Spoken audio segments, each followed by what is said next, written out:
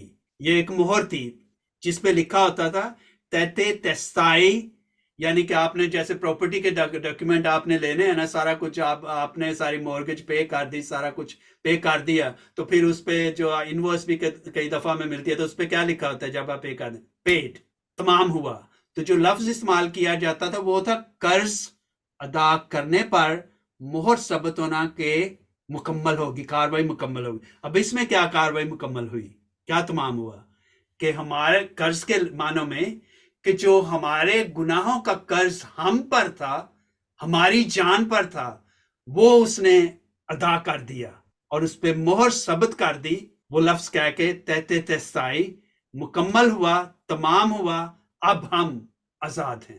جی جی یہ ہے تمام ہوا. جی جی یہ بھی کہ اس نے ایک ہمارے گناہوں کا کفارہ ادا کیا، جو ہمارے گناہوں کی وجہ سے جنت کے دروازے ہمارے لیے بند ہو گئے تھے، اور انہوں نے وہ دروازے کھولے، یعنی کہ وہ ہمارا نجات دہندہ بن گیا. اور یہ ایک پلاننگ تھی کہ جی وہ بالکل ایک نجات دہندہ آئے گا جو ہمارے گناہوں کا کفارہ ادا کرے گا. تو آگے چلتے ہیں کہ 7واں آخری کلمہ بھی ہے جو انہوں نے صلیب پر اپنی جان دی. اے باپ، میں اپنی روح تیرے ہاتھوں میں سونپتا ہوں. لوکا 23 باپ اس کی 46 آیت ہے.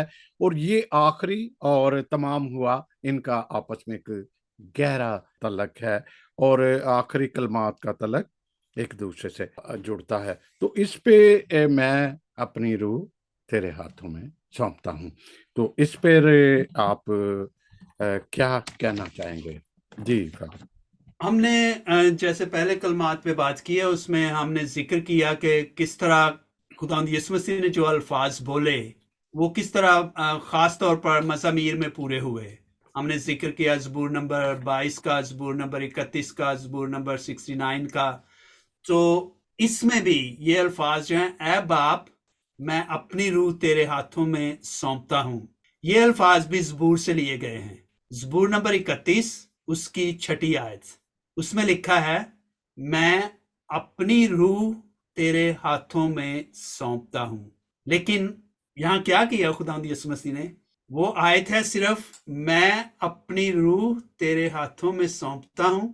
خداوند یسوع مسیح نے ساتھ میں اے باپ، یہ الفاظ خداوند یسوع مسیح کے ہیں. باقی کی جو آیت ہے وہ زبور نمبر 31 کی 6 آیت ہے.